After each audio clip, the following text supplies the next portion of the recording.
Hi havia una vegada un poble molt tranquil. Un dia va arribar un drac ferotge que traia foc pels queixals. Els habitants del poble tenien molta por perquè el drac s'havia menjat tot el ram. Van decidir fer un sorteig entre la gent del poble. Per una al drac, una noia cada dia.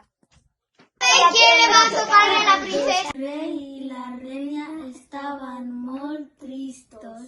En Juli va arribar un cavaller molt valent que amb la seva espasa Va matar el drac, va salvar la princesa i